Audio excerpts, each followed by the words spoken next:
एक चीज संजय पुगलिया जी मैं आपसे पूछना चाहूंगा, चुनाव ऑलमोस्ट अब तस्वीर साफ हो गई है, और जब तस्वीर साफ हो जाती है तो जीत का सेहरा भी बनता है जो कि मोदी जी के सर पे बन रहा है, तो हार की जिम्मेदारी भी तय होती है।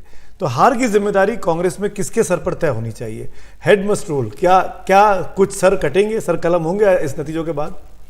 कुछ सर कलम होंगे कि नहीं, ये आपका सवाल है। हम लोग एक डिस्क्लोजर देना चाहिए हमारे दर्शकों को। मैं कांग्रेस बीट रिपोर्टर रहा हूं, और हम सारे लोग जितने दशकों से कांग्रेस की रिपोर्टिंग कर रहे हैं उनको मुफ्त में सलाह देते हैं। ये हमारी सबसे बड़ी बीमारी है, नंबर एक। नंबर दो, उसके बाद जो गलत करता है उसको लगता है कि हम ब्लेम करते हैं, उसको ब्लेम नहीं करते, फिर दूसरे लोगों को ब्लेम किया जाता है, फिर इस्तीफे होते हैं। तो अब इस्तीफों की एक कतार खड़ी की जाएगी, नेतृत्व बदलेगा, फिर चिंतन मंथन शिविर वगैरह के आयोजन होंगे। समस्या ये नहीं है। आज के पूरे पॉलिटिकल आउटकम का एक मतलब है, कौन चाहता है, बीजेपी का समर्थक भी नहीं चाहता कि इतने ब्रूट मेजॉरिटी और डोमिनेंस की बीजेपी रहे। फेल कर रहा है तो देश का विपक्ष फेल कर रहा है, फेल कर रहा है तो कांग्रेस पार्टी फेल कर रही है। क्यों फेल कर रही है?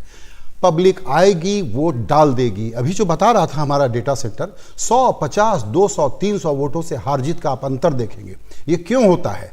क्योंकि बीजेपी का कार्यकर्ता संगठन के लिए लड़ता है, जाकर के वोट डलवाता है। First past the post system का ये जो पूरा गेम है, कांग्रेस पार्टी को थोड़ा बहुत समझ में आने के बावजूद वो इस गेम को ठीक से खेल नहीं पाती है। हालांकि विक्ट्री का अंतर इतना है कि आप सिर्फ ये नहीं कह सकते कि इलेक्शन के मैनेजमेंट से काम हो जाता होगा। प्रॉब्लम यह है कि पिछले दिनों में कांग्रेस को यह लगा कि वो बीजेपी का प्लेबुक कॉपी कर पा रही है, और वो चुनाव लड़ रही थी बड़े जोर से सोशल मीडिया पर। इस बात को मैं एम्फेसिस के साथ कहना चाहता हूं कि इको चेंबर के नॉइज में अपनी आवाजों को सुन करके कोई उभार की गलतफहमी हो गई कांग्रेस पार्टी को। ये नतीजा है। पब्लिक में तो है उनका समर्थन, वोट क्यों नहीं डलवा पाते? वो 40% का वोट शेयर दोनों पार्टियों का है, कांग्रेस और बीजेपी में। संजय जी उन नंबरों पर भी ज्यादा रोशनी डालेंगे।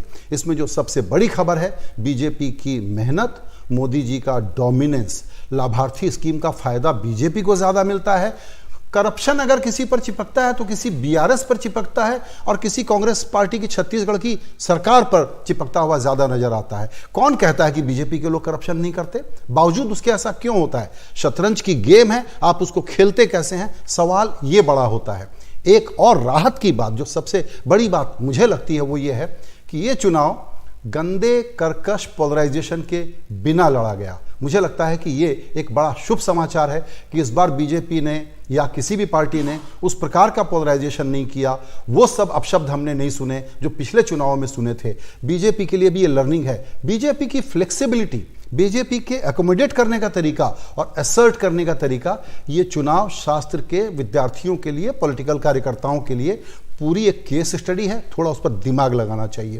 कांग्रेस पार्टी की हार का ठीकरा अपने आप को मिसलीड करने, ईगो के चक्कर में रहने, हाई कमान की धमक दिखाने में बर्बाद होता है। दिल्ली की सेंट्रिसिटी के कारण खराब होता है।